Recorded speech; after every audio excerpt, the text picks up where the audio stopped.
During centuries, the Japanese archipelago remained outside the great civilizations of the Asian continent.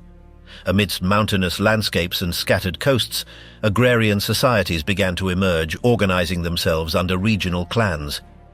The most influential of them, Yamato, managed to consolidate its power in the central region and laid the foundations for a new type of authority that combined ritual, lineage, and force. The connection with the Korean peninsula introduced technical, artistic, and religious elements that transformed local practices. Among these contributions, Buddhism and writing arrived from China, profoundly modifying the way of governing and conceiving the world. During the centuries that followed, Japan experienced a series of institutional reforms, consolidated a centralized administration, and developed a culture of its own that integrated the foreign with the indigenous. The figure of the emperor was strengthened, the legal systems were codified, and artistic expressions emerged that left their mark on the country's history.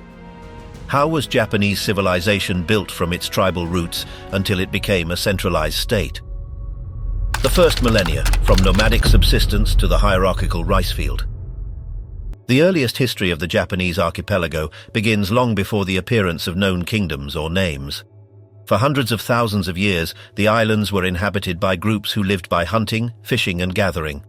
They left no written records, but they did leave tools, remains of dwellings, and objects that allow their world to be reconstructed.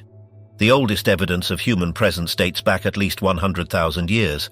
Although these first groups did not make pottery or develop lasting structures, archaeology has identified their footprints in different locations, especially on elevations near water sources and animal migration routes. Toward the 10th millennium before the Common Era, notable changes emerged. Fragments of rudimentary pottery decorated with pressed cord marks appeared. This characteristic gave its name to one of the most enduring cultures of prehistoric Japan, the Jomon. Unlike their predecessors, the Jomon peoples built semi-subterranean dwellings, organized into small villages, and manufactured complex utensils that included bowls, polished arrowhead tips, and personal ornaments. They also left burial sites with offerings and anthropomorphic figures modeled in clay, known as dogu, which reflect ritual aspects not yet fully understood. The Jomon period lasted for several millennia and went through different phases. The early stage was marked by small communities with limited tools that depended mainly on seasonal natural resources. Over time, new hunting and fishing techniques emerged, such as the use of traps, nets, and hooks, which allowed them to settle more stably.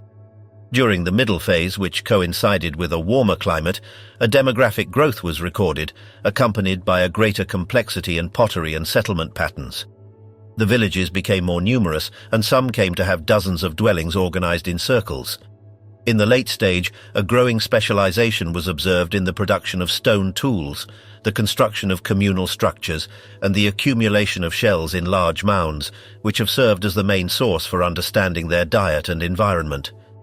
These deposits, distributed along the entire coast, contain remains of mollusks, animal bones, objects of daily use, and even modified human teeth. Over time, the Jomon developed exchange networks that connected distant regions, as evidenced by beads, volcanic stones, and other non-local materials found in their settlements. The transition toward a new period began slowly. In some southern regions, especially in Kyushu, signs of contact with populations from the Asian continent were detected. New forms of cultivation arrived, including rice in flooded fields, as well as metallurgical techniques that modified the economy and social organization. These innovations gave way to the Yayoi period, which marked the beginning of a profound transformation in the archipelago's structure. Unlike the previous culture, the Yayoi peoples lived in villages that included elevated granaries for storing rice, dwellings with thatched roofs, and agricultural fields delimited by canals and dikes. The use of bronze and iron introduced more efficient tools, such as sickles, knives, and molded spear tips. They also began to produce mirrors, ritual bells known as dotaku, and ceremonial metal weapons that indicated the emergence of differentiated social classes. Archaeological evidence shows an accelerated population growth during this period, partly due to the greater availability of food and better organization of agricultural work. The villages expanded, and in some areas fortifications were built with palisades and moats, which suggests conflicts between rival communities. Remains of skulls with fractures and collective burials with signs of violence have been found, indicating that the control of resources may have generated tensions. The settlement pattern changed notably. While the Jomon preferred elevated and wooded areas, the Yayoi settled near river valleys, where rice cultivation was possible. Excavations in places like Yoshinogari have revealed housing complexes with watchtowers, metallurgy workshops, and hierarchical tombs. Some burial sites contained luxurious objects, bronze weapons, and glass beads from the continent, which reflects the existence of dominant leaders or elites. The use of bronze was not widespread throughout the archipelago. In the west, especially in northern Kyushu, dotaku were produced, decorated with geometric patterns and scenes of daily life. These objects did not have a clear practical function, and their limited number indicates a symbolic or ceremonial value. In contrast, in the east, iron was used more intensely for agricultural tools and weaponry, which suggests regional differences in the access and use of technology. The arrival of new customs also affected funerary rituals. During the Yayoi, burials became more complex, with stone tombs, wooden chambers, and personal belongings. In some cases, coffins shaped like a boat were used, while in others offerings of rice, pottery, and bronze objects were placed next to the body. These practices reflect a more structured vision of the spiritual world and the social position of individuals within the community. Contact with Korea and China intensified in this period. The Chinese chronicles mention embassies sent from Japan and describe a society divided into numerous clans governed by local leaders. A female figure named Himiko was recognized as queen priestess of a territory that the sources identify as Yamatai. Although its exact location remains debated, her existence indicates that toward the 3rd century of our era, forms of centralized power already existed, based on religious structures. The evolution from gathering societies toward organized agricultural communities did not occur simultaneously throughout Japan. Some regions maintained Jomon traditions, even while others were adopting Yayoi practices. The change was faster in the areas near the inland sea and slower in mountainous areas of the north. Despite these differences, the legacy of both periods merged over time, laying the foundations for the emergence of archaic states that would dominate the subsequent stages of Japanese history. Funerary leadership and expansion, the formative power of Yamato. In a plain located in the central region of Japan, specifically in Nara, a kingdom was established that began to consolidate between the years 250 and 300 of our era. This power evolved, expanded, and faced different changes over about 300 years. During that time, the monarchs who governed were buried in enormous earth tombs, which gave rise to the name by which that period is known, the age of the burial mounds or kofun. In those centuries, significant transformations were carried out. Farmers occupied lands that had not been cultivated before and transformed them into rice fields. Migrants from Northeast Asia introduced continental techniques that improved production processes. Riders armed with iron swords appeared, and forces were organized that managed to dominate a large part of the Japanese territory and even reached neighboring areas on the Korean peninsula. At the same time, the rulers began to send emissaries to distant courts in both Korea and China. However, no written documents from that time produced within Japan are preserved, and the accounts found in Korean or Chinese chronicles do not offer a detailed image of daily life on the islands. Until the middle of the 20th century, it was common for Japanese historians to see these events as a mysterious stage during which the imperial line would have emerged. After the Second World War, new approaches emerged based on documentary evidence and large-scale archaeological findings. From different perspectives, this past began to be reinterpreted. For example, Igami Namio used Korean sources and excavation data to propose that those who assumed control were mounted warriors who would have arrived from northern Asia. For his part, Ishimoda Sho analyzed ancient documents and identified in them elements typical of a heroic stage. During the 3rd century, there existed a queen named Himiko, but the exact link between her authority and the power that later emerged in Yamato is unknown. There are many doubts about whether there was a direct continuation between her government and the establishment of this kingdom. The data that has been obtained comes mainly from tombs. In the second half of the 3rd century, large-scale funerary structures began to be built in the southeast of Yamato. These constructions are related to the appearance of figures who may have been called great kings, as indicated by some inscriptions found on swords from the 5th century. These weapons were found in 2 burial mounds, one in Kumamoto and the other in Saitama. There is no evidence that this title was used before that time. In fact, the term emperor or empress is not documented in Japanese sources until the Taiho Code of the year 701. The largest group of tombs is in the southeast of Yamato. Their size and complexity suggest that their occupants were central figures in the political organization. Although older mounds known as Funkyubo have also been found, the distinction between the two indicates that there was a change in the way power was represented. Through inscriptions like those on the Inari Yama sword, names and titles have been identified that help to reconstruct part of that hierarchy. The swords themselves were funerary offerings that reflected status and relationship with the central power. In the vicinity of these tombs, objects have also been found that reveal contacts with the continent. Some forging techniques and ceramic styles show foreign influences. The most evident connections come from Korea, in particular from the Kingdom of Paikha. During this period, relations with the Korean kingdoms were intense. Yamato maintained ties with Paikha, Silla and Kaya, and also had confrontations with some of them. Part of the information about these links appears in the Korean chronicles, such as the Samguk-sagi. According to these records, Japanese forces participated in military actions on the peninsula, sometimes in support of Paikha or in competition with Silla. One of the key elements of this period is the presence of horses. Skeletal remains and representations in Haniwa confirm that riders were a central part of the military organization. The use of the horse transformed the pattern of war on the island and allowed some groups to consolidate their authority through force. The weapons recovered, such as straight iron swords, spears and arrowheads, show advanced technology for that time. These tools were distributed in a controlled manner, which suggests a system of hierarchies where access to certain goods was regulated by the elite. The territorial organization also changed. Regional units were formed, led by local chiefs who maintained links with the center of power in Yamato. Through marriages, alliances, and exchange networks, a system was structured that extended the reach of the central government toward different regions of the archipelago. Some later documents, such as the Nihon Shoki, record names of these regional leaders and describe their relations with the court. Although these texts were written centuries later, they contain oral traditions that help to reconstruct part of the political panorama. The construction of the kofun required an *** complex organization ***. It not only involved numerous labor, but also engineering knowledge, resource control, and sophisticated logistics. Some of these tombs were keyhole-shaped, with dimensions that exceeded 200 meters in length. Palace coup and institutional revolution, the birth of the imperial order. During the first decades of the 7th century, the government of Japan was still led by a clan that concentrated the central power.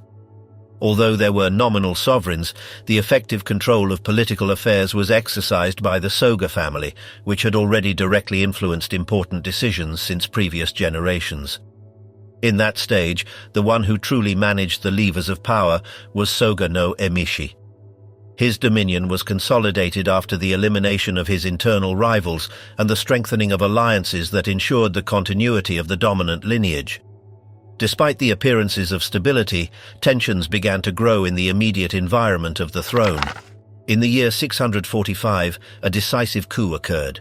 Prince Naka no Oe, with the support of Nakatomi no Kamatari and other allies, carried out an assassination attempt in which Soga no Iruka, son of Emishi, was killed inside the imperial compound. This action immediately eliminated the main figure of the Soga clan and caused the definitive fall of their political influence. Emishi himself, upon learning of the event, took his own life. From that moment, the young prince led a series of changes that would mark a new direction in the institutional history of the country. Emperor Kotoku was enthroned in that context, and a structural transformation of the system of government was announced. The modifications had as their main objective to suppress the hereditary power of the families that until then had controlled the territories and regional positions. It was sought to replace that model with an administration in which officials were selected according to a hierarchical order, dependent directly on the sovereign. These measures were grouped under the name of the Taika Reform. As part of them, official edicts were proclaimed in which uniform territorial divisions, organized taxes, and accurate census records were established. The basis of these decisions was influenced by models taken from the continent. The new provinces were subdivided into smaller units under centralized administration. Local positions came to be designated from the court. The ancient hereditary titles that allowed the clans to exercise independent authority were eliminated. Taxes had to be paid in agricultural products, cloth and labor, and their collection was organized regularly. An official transportation system was also imposed that facilitated the movement of envoys and goods between the capital and the regions. Emperor Kotoku moved his seat to Naniwa, which at that time was a strategic point due to its access to maritime routes. There he installed governmental offices that functioned as the administrative nucleus. Although the court remained the symbolic center of power, political functions were structured with greater clarity. A hierarchy of ministries was introduced that supervised different aspects of the government: internal affairs, finance, foreign relations, and defense.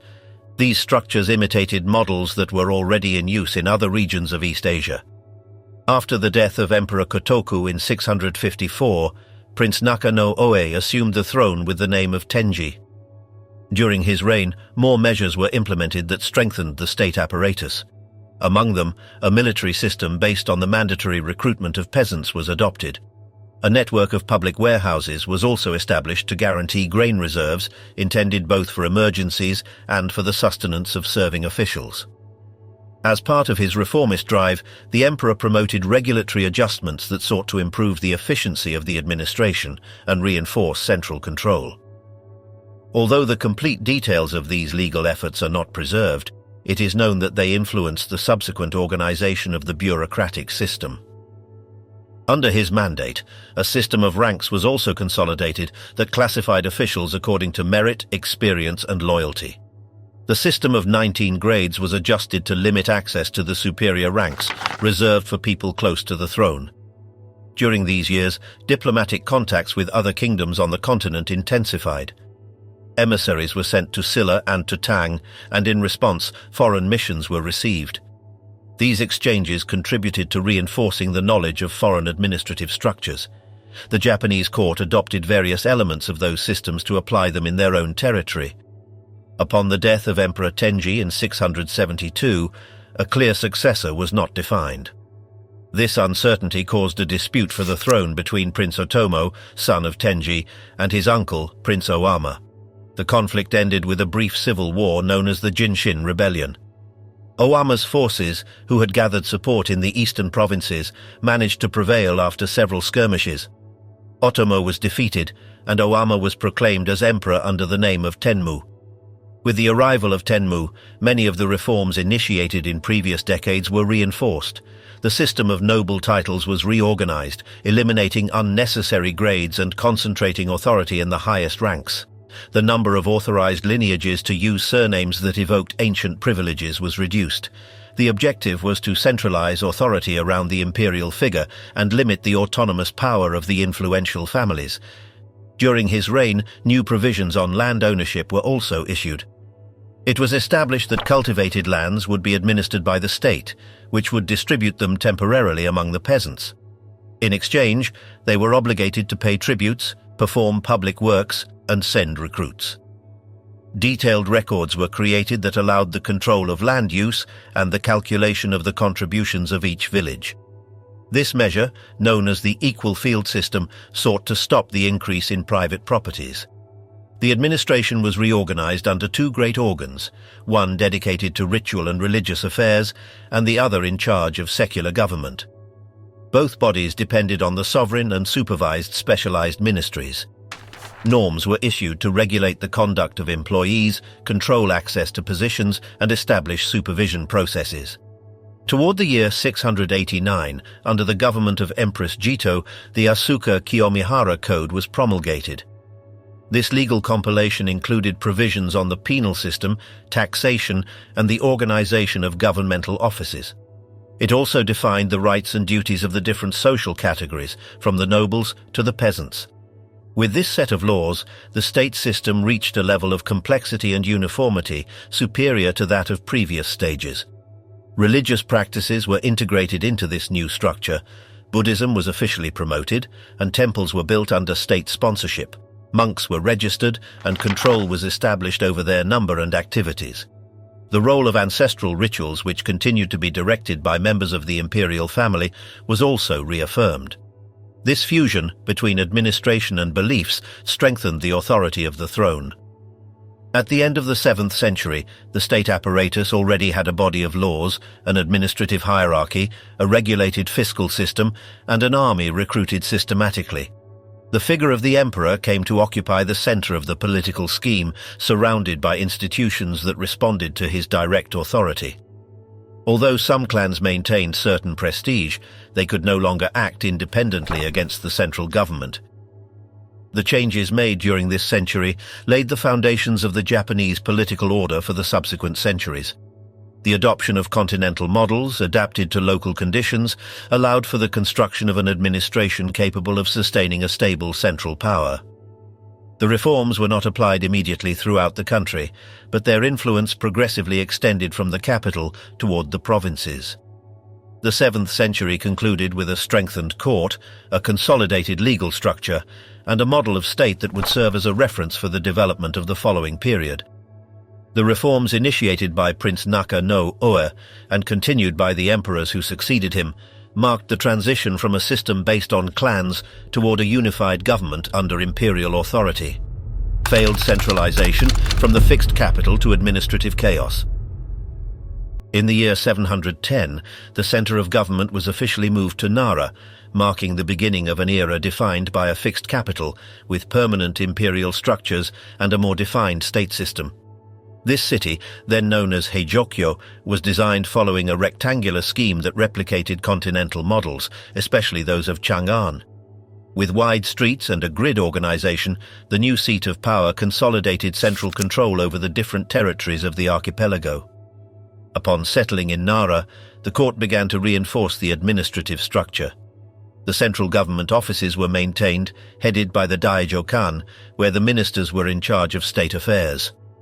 This body had divisions responsible for each governmental function, such as justice, finance, rights, and civil affairs. Each province had governors sent from the capital, and the territorial divisions were confirmed to ensure direct supervision from the center over the regions. The system of population and land registration allowed authorities to know precisely the available resources, which facilitated the distribution of agricultural plots under the principle of equality. This measure, derived from the Taiho Code, aimed to ensure social justice and fiscal control. Cultivable lands were assigned to each adult individual, and peasants were obligated to pay tributes in products and to comply with periodic public works. This form of redistribution sought a constant balance between resources and the active population. To maintain order and protect the system, a body of regional officials was developed. These officials, both at the provincial and district levels, were responsible for collecting taxes, enforcing norms, and organizing mandatory labor. Most of these positions were occupied by members of influential local families, which allowed for collaboration between the center and the regional elites. This relationship avoided frequent conflicts, but also opened space for corruption and favoritism. Legal codification continued as a priority. In the year 718, the Euro Code updated and replaced parts of the previous Taiho. This new set of norms, although drafted, was not implemented completely immediately. Some articles were modified before being applied, and several provisions only existed nominally. However, the objective was clear: to consolidate a uniform central government with written norms that would limit discretionary power and guarantee coherent administration. Alongside the state apparatus, religion occupied an essential place in imperial legitimacy. Buddhism, introduced a long time ago, was strongly promoted from the capital. Temples sponsored by the court were established, and lands and resources were allocated for their maintenance. The figure of the emperor began to link increasingly with the protection of Buddhist law. As religious influence grew, so did the importance of certain temples and monks within national politics. One of the most outstanding points of this alliance between religion and state was the construction of the Todaiji Temple. This complex, promoted by Emperor Shomu, was conceived as a symbol of central power and official devotion. To finance the work, national fundraising campaigns were organized, in which participants ranged from officials to villagers. The temple housed the Great Bronze Buddha, whose casting required immense amounts of human and material resources. Its construction reaffirmed the government's role as protector of the faith and conductor of collective well-being. Emperor Shomu's role extended beyond religious patronage.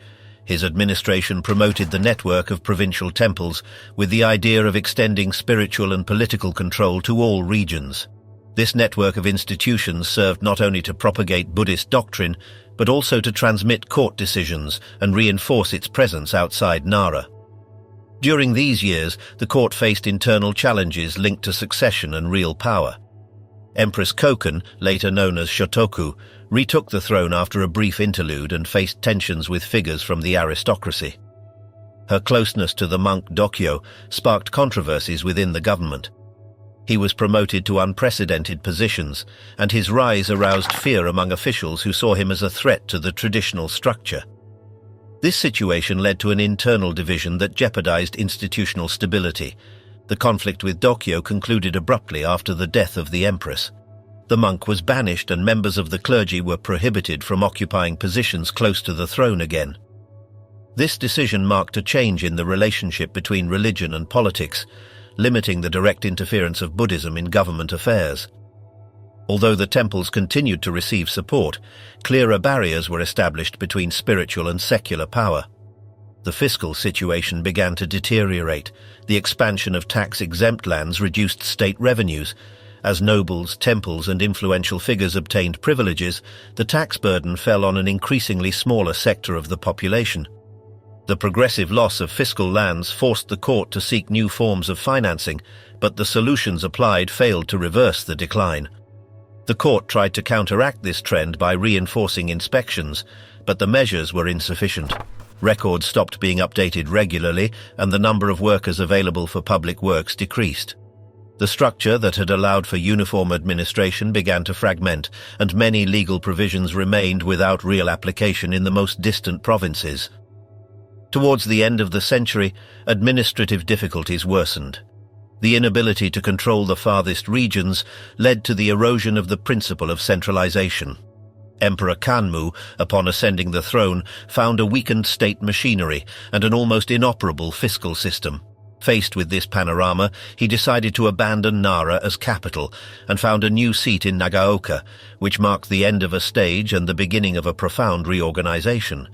The relocation of the capital sought to restore the emperor's direct control over the state apparatus, reduce the influence of local clans, and curb the excessive power of the temples.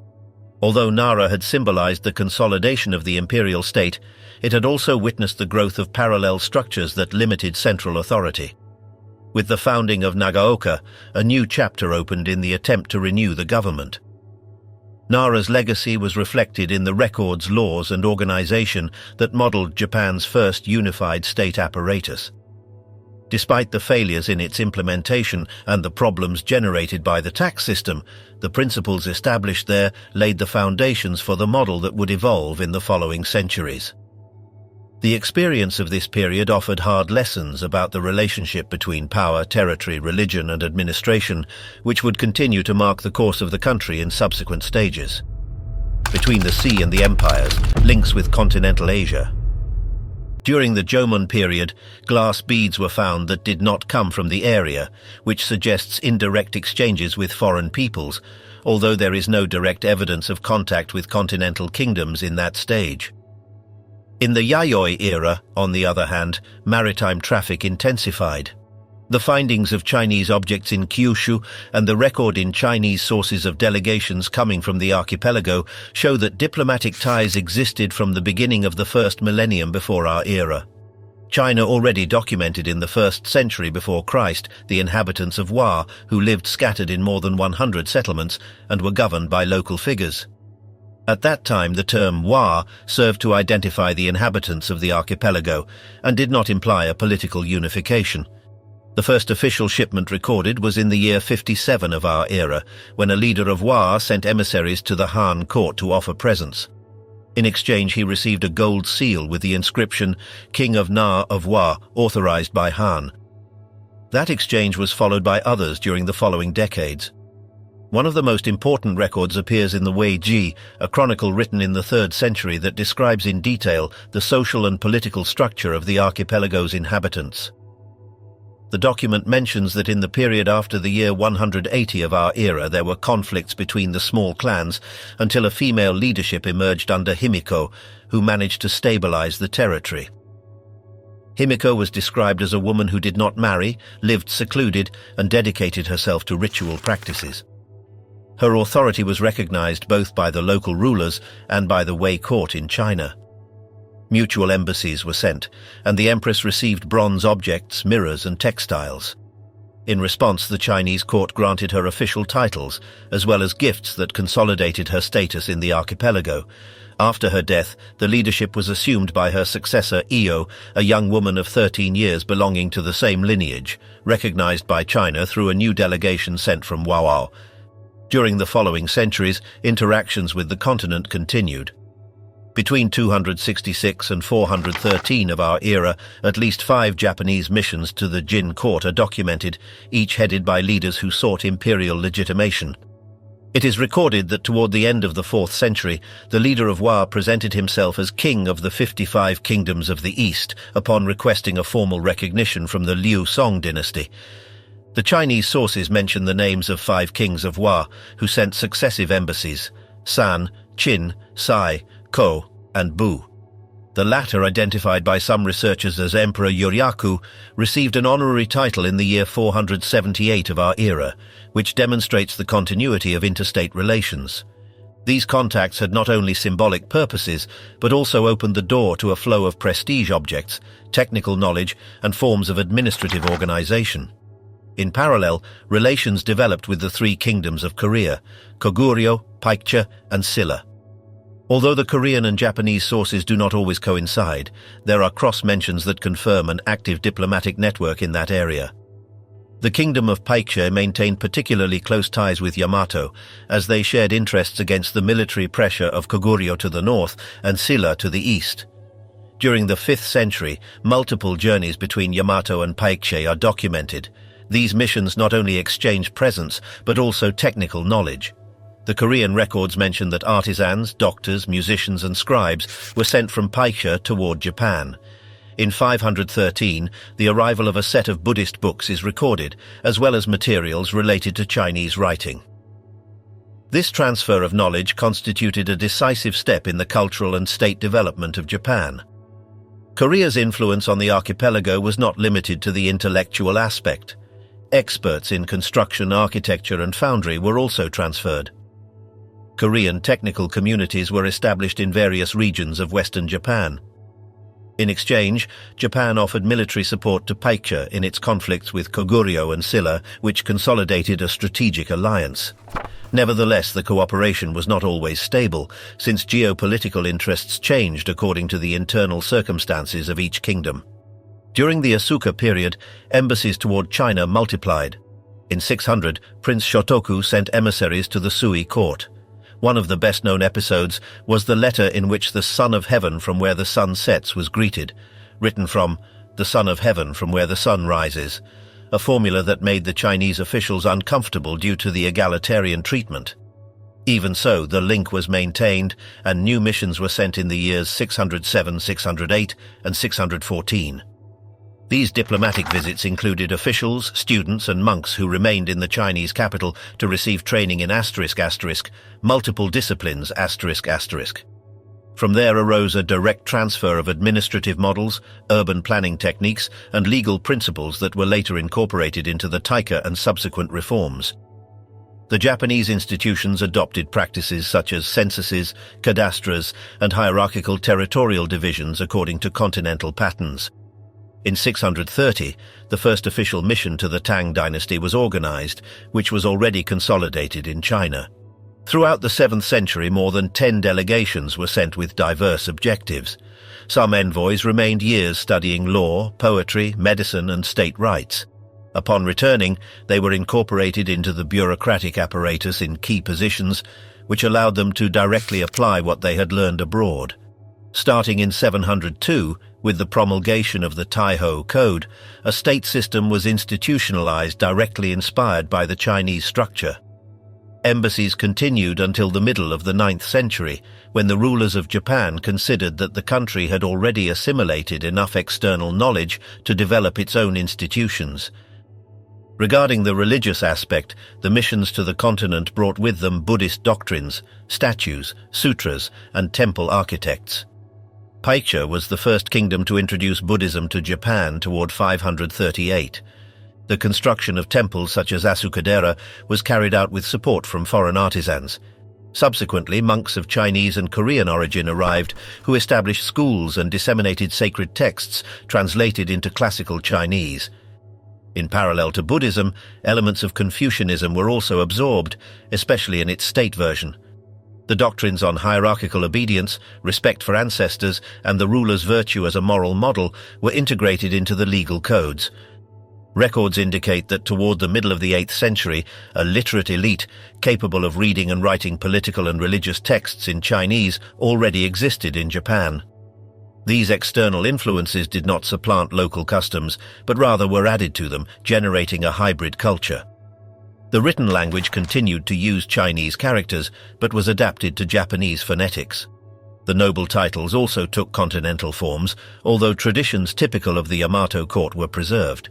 The relationship with the Korean kingdoms continued active until the fall of Paikha in the year 660, defeated by the coalition between Silla and the Tang. Japan tried to intervene militarily to defend its ally, but was defeated in the Battle of Hakusukinoi in 663. After that defeat, external campaigns were suspended, and coastal defenses were strengthened against possible continental incursions. Even so, the flow of people and knowledge did not stop. In the 8th century, the sending of missions toward the Tang court was maintained, although with less frequency. Japan had already established its capital in Nara, from where it more effectively regulated the entry of objects, ideas, and people coming from the continent. During all these centuries, contact with China and Korea was constant, diverse, and decisive.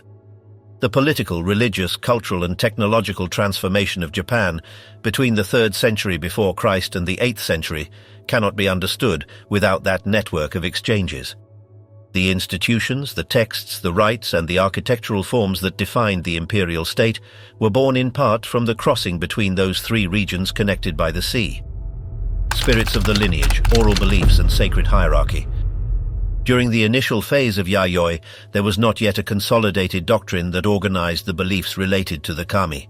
The family groups maintained religious ties centered on deified ancestors, and each lineage adopted its own symbols and practices. The cult was not institutionalized, but rather integrated into daily life, without temples or scriptures. Celebrations were held outdoors, with offerings and ritual chants in spaces consecrated by tradition. Over time, religious forms became more complex. The main clans assumed priestly functions that reinforced their position. Chiefs exercised a double role as leaders and representatives before the gods. This allowed the hierarchy within the group to be justified and authority to be legitimized through the spiritual link with the kami. Already in the Kofun period, the figure of the Ujigami, clan tutelary deities, began to consolidate. Each community venerated a protective deity linked to its territory or ancestry. This direct relationship with the sacred strengthened the internal bonds of the group. Furthermore, rituals were conducted by hereditary representatives who transmitted carefully preserved oral formulas. In the ceremonies, no written texts or visual representations were used. The connection with the kami was established through chanting and dancing. The ritual movements, accompanied by music and vocal expressions, were sufficient to summon the divine presence. The absence of physical idols did not limit the sacredness of the act, but rather reinforced its ephemeral and experiential character. The objects offered also played an essential role.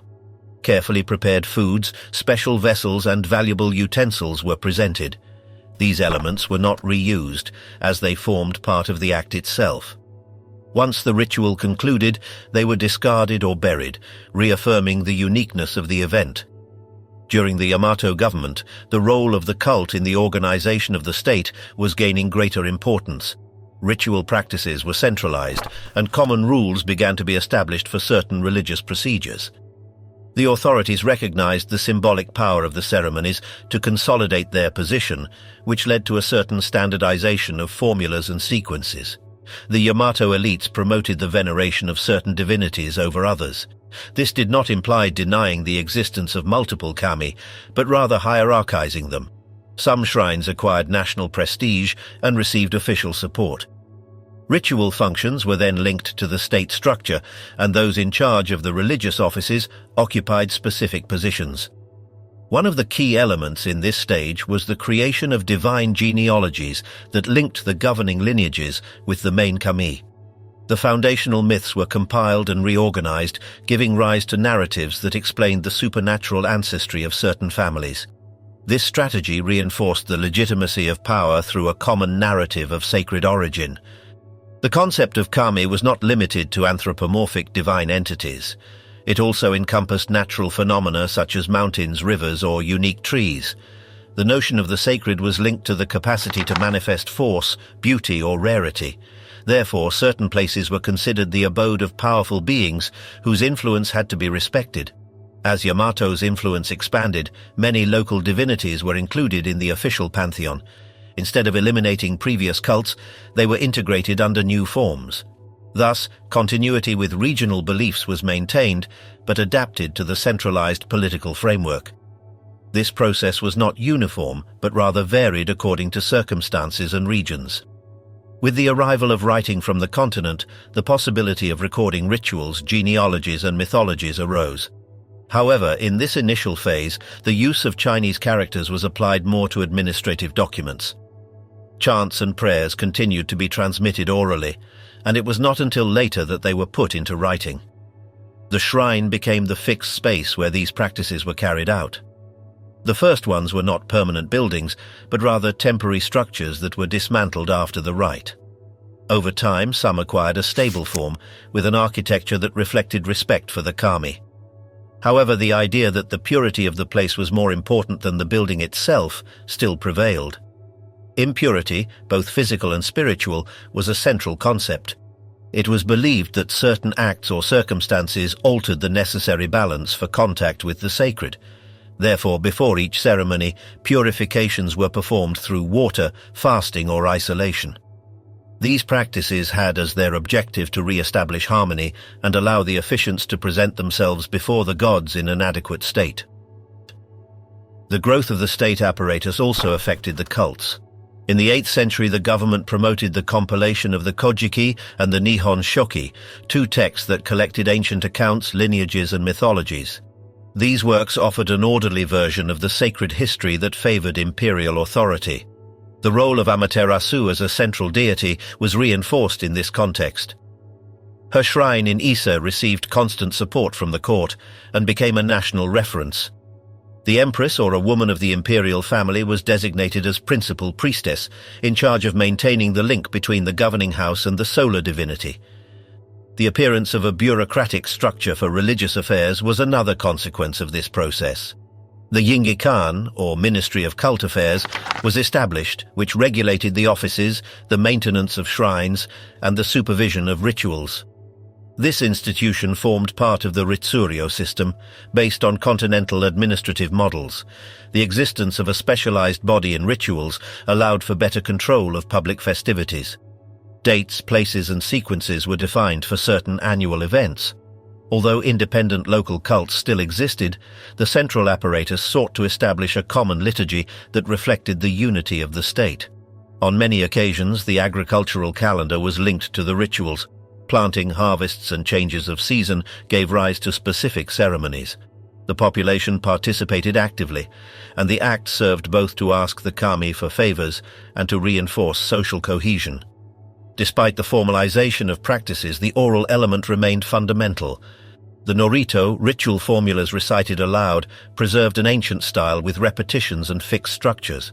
They were transmitted from generation to generation by priests who memorized every word and gesture. Contact with Buddhism introduced new elements into religious practice. However, in this initial stage, it was not a substitution, but rather a coexistence. Buddhist temples and shrines coexisted, and sometimes shared spaces or personnel. The differentiation between both systems was not yet clearly defined. In some regions, native divinities were considered protectors of Buddhist temples. This relationship did not imply subordination, but rather a form of symbolic cooperation. It was understood that the kami could also benefit from the teaching of the sutras, and for that reason they were paid homage in Buddhist contexts. The figure of the emperor as an intermediary between the human and spiritual world was consolidated. His participation in key ceremonies reflected his role as religious head. Through these acts, the idea was reinforced that imperial power was not only political, but also of divine origin. The shrines acquired lands and resources, which allowed them to maintain their activity with a certain autonomy. Some came to exercise economic and social functions in their environment. This generated tensions with other institutions, but also strengthened their presence in daily life. The relationship between the kami and the people was not static. As social and political conditions changed, the rights and priorities were also adjusted. However, the principle of mutual respect was maintained, in which humans offered devotion in exchange for protection or well-being. Toward the end of the Nara period, the balance between Buddhism and Shintoism was not yet defined. The practices continued to mix, and the temples influenced the shrines, while the latter continued with their ancestral functions. This *** constant interaction *** shaped a unique model in the archipelago. From conflict to patronage, the official route of early Buddhism. The first direct contact with Buddhism in Japan occurred in the 6th century, coming from the Korean peninsula. It was in the year 552 when the court of Paikya sent a mission to the archipelago with statues, scriptures, and monks. This delivery was formal, with the intention of establishing the religion within the political and ceremonial framework of the elite.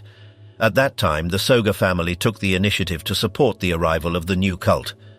Within the court, this stance generated friction. While the Soga aligned themselves with Buddhism, other powerful clans such as the Mononobe and the Nakatomi defended traditional practices. The dispute was not only religious, but part of a broader political conflict. During those first years, attempts were made to introduce Buddhist images and rituals, but multiple epidemics and adverse phenomena arose. Opponents attributed these events to the presence of the new cult, accusing the Soga of having offended the ancestral divinities.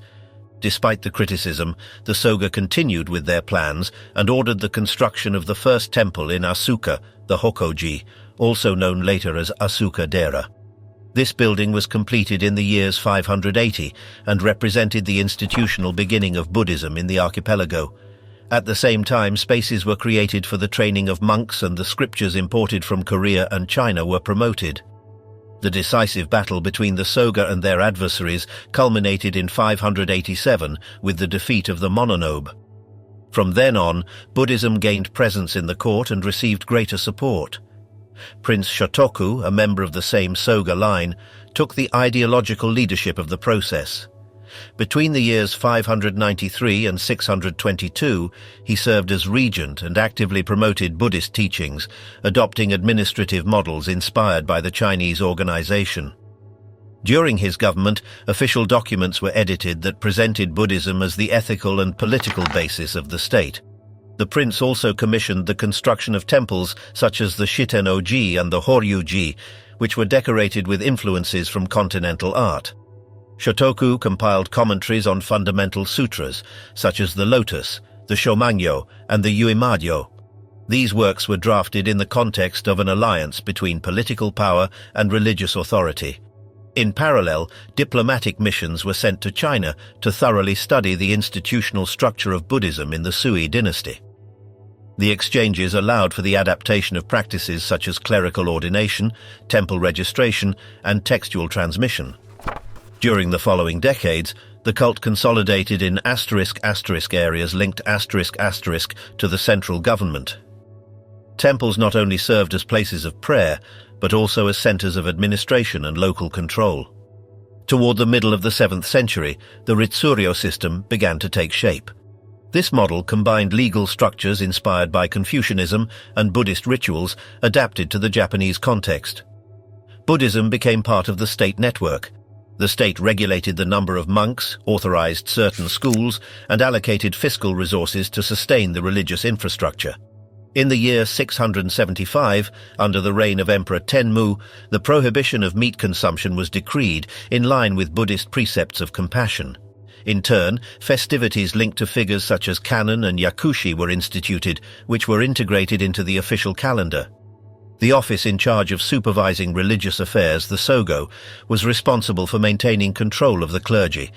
Formal hierarchies were established, with defined ranks for monks and nuns. Access to the monastic state required authorization and prior training. During this period, schools such as Hosso, Sanron, and Kigun stood out, which brought advanced doctrines from China. Each of these currents had its headquarters in specific temples, where texts were translated, manuscripts were copied, and public ceremonies were performed. The libraries of these complexes kept collections of sutras and imported commentaries, which were replicated by local scribes. The case of Ganjin, a monk of Chinese origin, was relevant in this process. After several failed attempts to cross the sea, he managed to arrive in 754. Upon his arrival, he was received by the court with great respect and was assigned the task of establishing a formal system of monastic ordination. Under his direction, a ceremony was held that allowed the access to the clergy to be definitively regulated. Ganjin's influence extended to study methods, codes of conduct, and the internal organization of the temples. His presence marked the close of a stage of improvisation and the beginning of a more stable structure. At the end of the 8th century, Buddhism was no longer a marginal belief or an elitist practice. It had become an integral part of the political and administrative apparatus. Although its scope was still limited to certain sectors, its symbols, texts, and practices influenced state decisions. The Todaiji, the Daianji, and other large temples functioned as imperial institutions. In them, monks not only prayed for the peace of the country, but also participated in management tasks. The development of scriptures such as the Kojiki and the Nihon Shoki incorporated elements of Buddhism to legitimize the power of the dynasty. Tributes, lands, and social control, the fiscal machinery of Nara.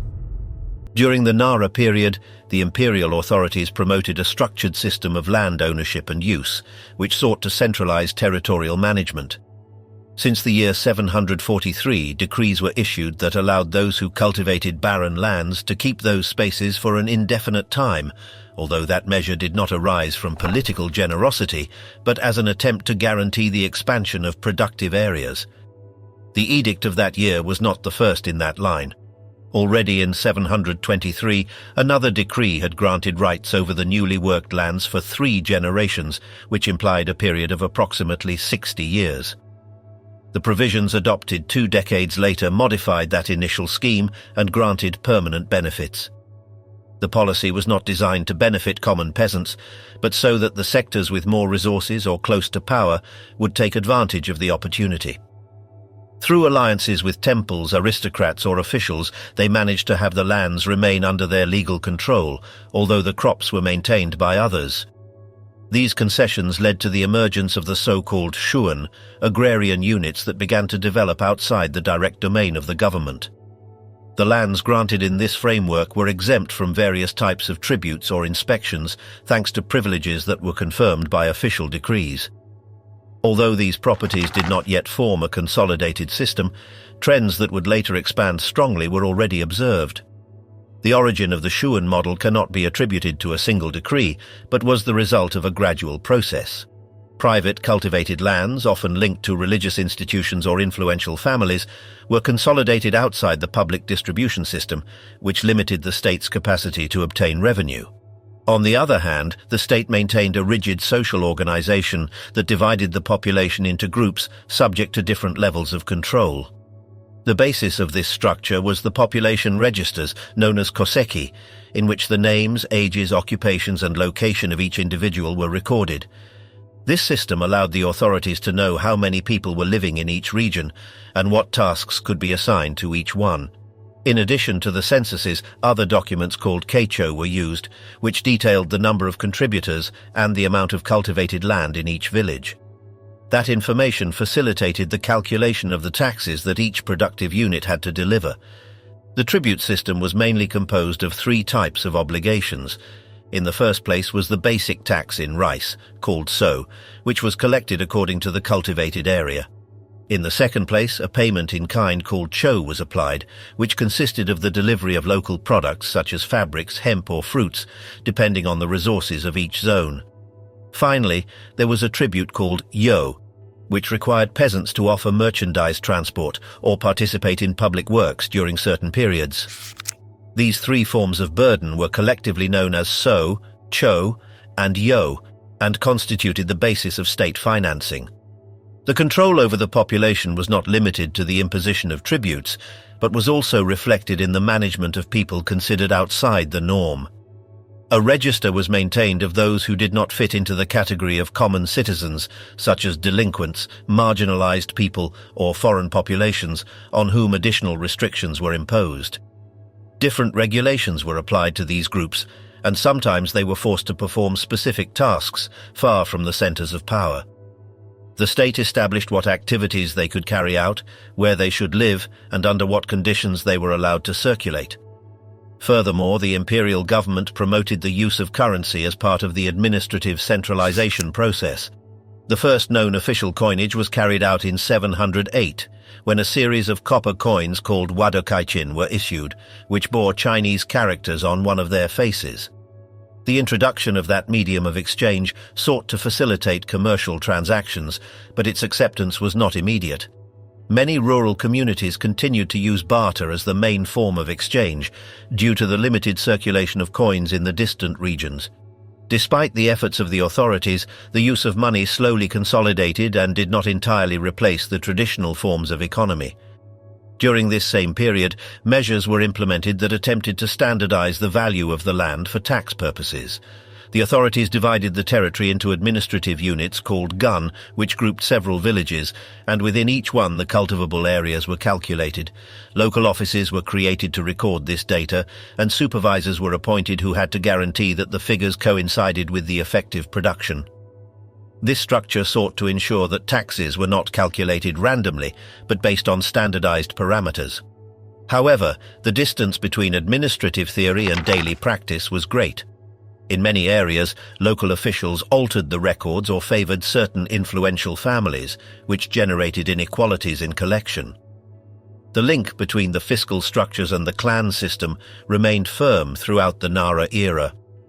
Families with more power usually received lands, appointments, or privileges in exchange for loyalty to the political center. Through alliances with Buddhist temples or influential court figures, those families ensured a constant flow of resources and legal protection. The state administration could not directly supervise every corner of the territory, so it depended on intermediaries to maintain order and guarantee fiscal revenues. That model, although designed to strengthen the state, also allowed local elites to accumulate power in the long term. The practice of distributing public lands to peasants continued under the assigned field system, known as Handen Shuju. Each adult received a plot to cultivate for a period of 6 years, after which they had to return it to the state for redistribution. This rotation had as its objective to avoid the concentration of lands and maintain the mobility of the agricultural workforce. However, as the exemptions granted to temples or aristocrats increased, the number of available fields for redistribution decreased.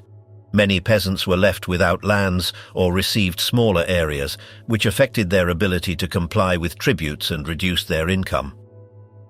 The fiscal pressure, combined with the growing concentration of lands in private hands, caused an increase in the number of people who were abandoning their villages. Some fled toward more remote regions where they tried to survive without officially registering, while others became servants on the private properties outside the reach of the public system. That forced migration weakened the state control mechanisms and reduced the tax base, which forced the authorities to issue new provisions. In many cases, those who abandoned their registered place of residence were pursued and forced to return, while the uncultivated lands remained subject to forced redistribution. Another important factor was the relationship between the fiscal system and water management. The construction of canals, dams, and ponds was vital to maintain agricultural production, so hydraulic works were promoted in collaboration with the local communities. The authorities assigned specific tasks to the peasants and distributed the costs among the benefited villages. Nevertheless, the state's capacity to maintain those infrastructures depended on its control over the labor and financial resources. If the communities could not provide sufficient workers or materials, the project stopped or were executed with delays. In that context, intermediate figures arose who acted as links between the central administration and the villages. These local supervisors, called gunji, were responsible for coordinating tax collection, resolving minor disputes, and transmitting government orders. Often they belonged to influential families of the region, so their loyalty to the central power could vary. Although they were formally subordinate to the state, in practice they acted with great autonomy. The model worked as long as it did not conflict with local interests. When it did, tensions were generated that weakened imperial control. As the 8th century advanced, the fiscal system showed signs of wear. The reforms failed to contain the growth of private power, and the number of tax-exempt lands continued to increase. Buddhist temples in particular received large extensions of land as reward for their ideological support to the government. This transfer reduced the state's capacity to collect and redistribute. The balance between central authority and regional power began to tilt in favor of the local actors, which anticipated profound changes in the country's structure in the following decades. Word, verse, and dance, courtly forms of expression and control. During the centuries 7th and 8th, writing ceased to be an exclusive tool of the governmental sphere to be incorporated into other dimensions of Japanese society. It was neither an immediate nor a homogeneous process, but since the beginning of the Asuka period, documents, chronicles, and religious texts began to be generated in increasingly systematized formats. The use of Chinese characters had already spread among court scribes, who used them to draft reports and records. Over time, this practice consolidated as a fundamental part of political and administrative activity, but it also began to influence other fields beyond the government. The first written materials with the intention of preserving dynastic history appeared at the beginning of the 8th century. The Kojiki, finished in 712, and the Nihon Shoki, concluded in 720, are considered the oldest historical records drafted by imperial commission.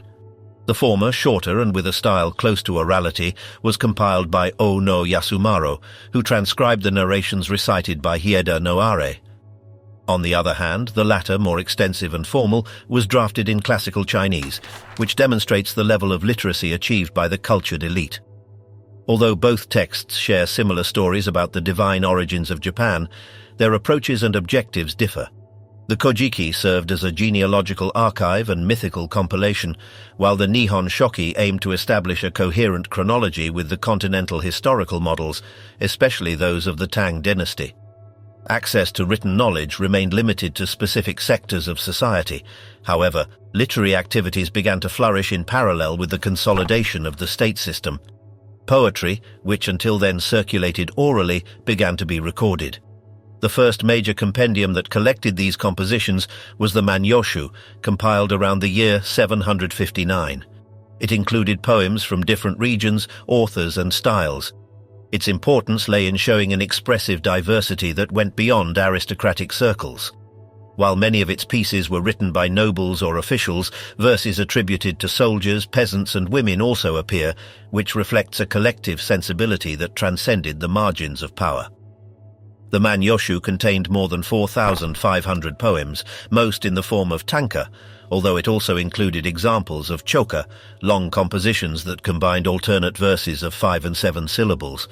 The language used revealed a pronunciation that later scholars would call Old Japanese, whose written representation used Chinese characters phonetically or semantically. This dual function of the ideograms generated some ambiguity, but it also allowed for the exploration of stylistic nuances that would be key to the development of Japanese literature. Among the most prominent poets of the Manyoshu were Kakinomoto no Hitomaro, Yamanue no Okura, and Otomo no Yakamochi, the latter linked to the nobility of the Noto region and possibly responsible for the final compilation. In parallel with the advance of writing, musical practices acquired a significant role within ritual and court life. The music performed in imperial ceremonies had diverse origins, but it was organized under increasingly standardized forms. Two main styles were distinguished, one of continental origin known as gagaku, and another local which encompassed traditional dances and melodies.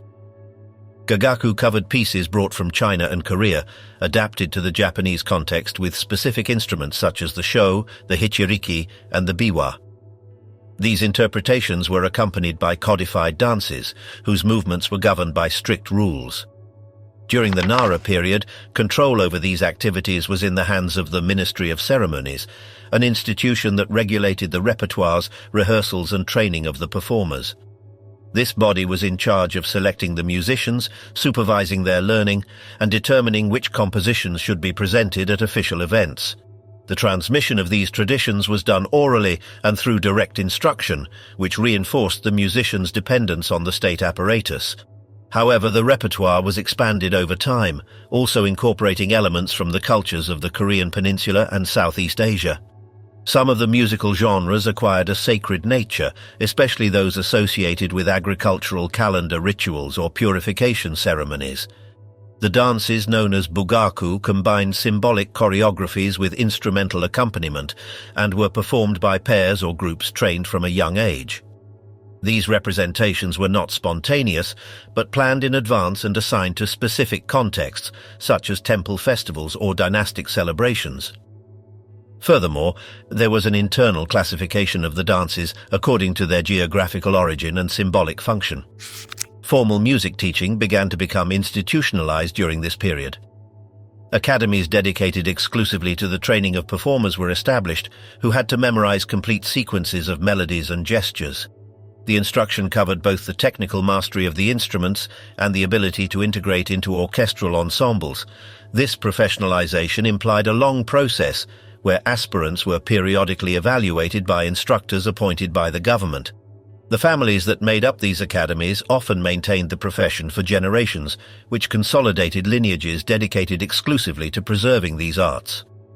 Although most musical practices were linked to formal contexts, there were also more informal sonic expressions in rural or peripheral environments. However, few of these manifestations were recorded in written sources. The main focus of the documentation fell on the official repertoires, considered a reflection of the cultural sophistication of the central state. In this sense, music and dance fulfilled a diplomatic function, since their execution during receptions or court events sought to impress foreign emissaries. Written culture also advanced thanks to the expansion of Buddhism, since many monks had to learn to read and copy sutras.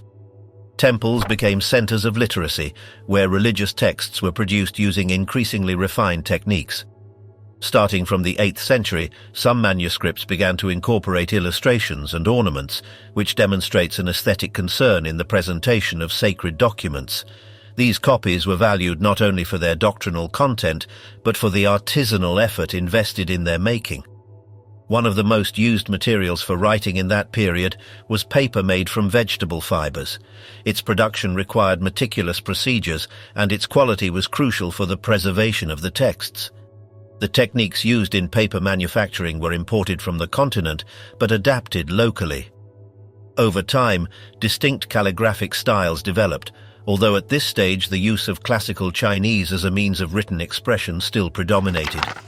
The use of the Japanese language in official documents was not yet common. However, in poetic works such as the Manyoshu, scribes used Chinese characters with phonetic value to represent syllables of the vernacular language. This strategy, known as Manyogana, would be the initial step towards the creation of syllabic systems such as hiragana and katakana.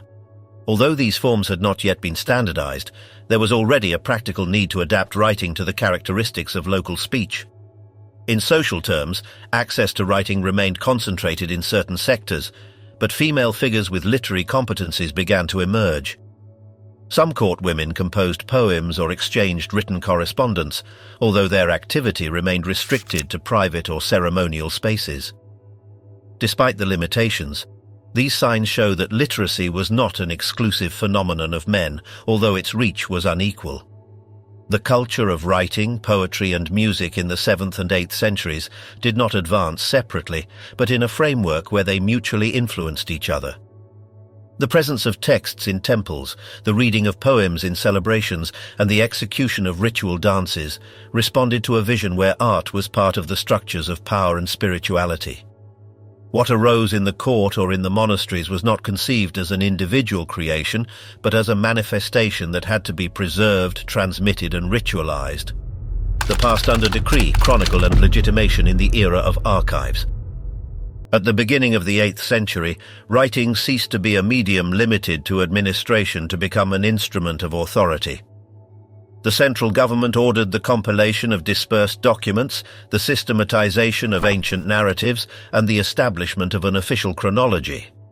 Under that mandate, an office was created to regulate the use of knowledge. Its functions ranged from the selection of sources to the conservation of archives, and its existence marked the beginning of a new way of managing the past. This institution was not solely dedicated to gathering facts, but filtered the content that should endure. It was decided which versions were valid and which should disappear. Only those narratives that conformed to the state order were recorded. This process brought about a profound transformation. Oral memory was replaced by written versions validated by the power. The transition from myth to document was not spontaneous, but driven by a need for narrative control. The court imposed a vision of linear time, with a defined origin and assured continuity. Events were reorganized to form a coherent sequence that led to the present governed by the emperor. Thus, history ceased to be a collection of memories to become a functional discourse. Alternative versions were discarded, not for lacking value, but for not fitting into the new scheme. Everything had to fit the image of a legitimate, ancient, and constant authority. Those in charge of writing did not act as external observers. Their work consisted of recording the facts in a way that supported the existing structure.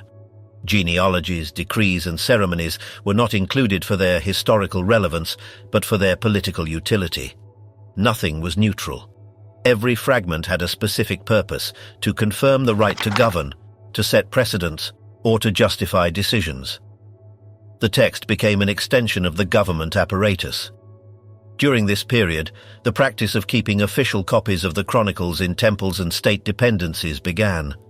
The versions distributed in the provinces were supervised by trained bureaucrats to avoid deviations. This centralization ensured that all territories shared the same interpretation of the past. Regional narratives were replaced by unique texts, recognized for their courtly origin. Historical diversity was substituted by a uniform narrative. Over the years, this model consolidated. History ceased to belong to those who lived it and passed into the hands of those who wrote it in the name of the state. What was remembered, what was forgotten, and what was modified depended on the interests of the moment. The official narrative was not limited to informing, but organized reality to maintain order. Thus, ancient Japan closed a stage. History was transformed into a tool of government.